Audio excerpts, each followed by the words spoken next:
आप सभी का स्वागत करते हैं भोजपुरी इंटरटेनमेंट के यूट्यूब चैनल पर।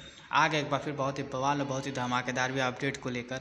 जो अपडेट है भैया भोजपुरी का rocking star singer Ritesh Pandey ji का बहुत ही शानदार बहुत ही लाजवाब भैया गाने को रिलीज़ कर दिया गया है। जैसा कि आप सभी लोग स्क्रीन पर देख पा रहे होंगे, जिस बेहतरीन और लाजवाब भैया गाने का नाम है ललकी टिकुलिया। बात की जाए भैया इस गाने की, तो इस गाने को भैया गाया है रॉकिंग स्टार रितेश पांडे जी ने, और उनका साथ दिया भैया इस गाने में वर्षा तिवारी जी ने। वहीं पर भैया इस बेहतरीन और लाजवाब गाने में आप सभी को फीचरिंग करते नजर आ जाएंगे तोशी द्विवेदी जी, जो कि बहुत ही खूबसूरत और बहुत ही बेहतरीन भैया एक्ट्रेस हैं। तो इस बेहतरीन और लाजवाब गाने को भैया रितेश पांडे जी के official channel Ritesh Pandey official पर भैया रिलीज़ कर दिया गया है। तो रितेश पांडे जी के भैया जितने भी फैंस हैं जिन्होंने इस बेहतरीन और लाजवाब गाने को भैया नहीं देखा नहीं सुना है, तो जाएं रितेश पांडे जी के official channel Ritesh Pandey official पर जाकर इस बेहतरीन और लाजवाब गाने को भैया ढेर सारा प्यार आशीर्वाद दें। गाना बहुत ही शानदार और बहुत ही लाजवाब बनाया गया है।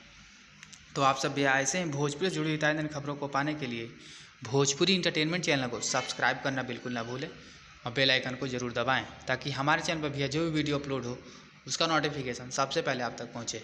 तो फिर मिलेंगे हम ऐसे ही बॉल और धमाकेदार अपडेट को लेकर। तब तक जय हिंद, जय भोजपुरी।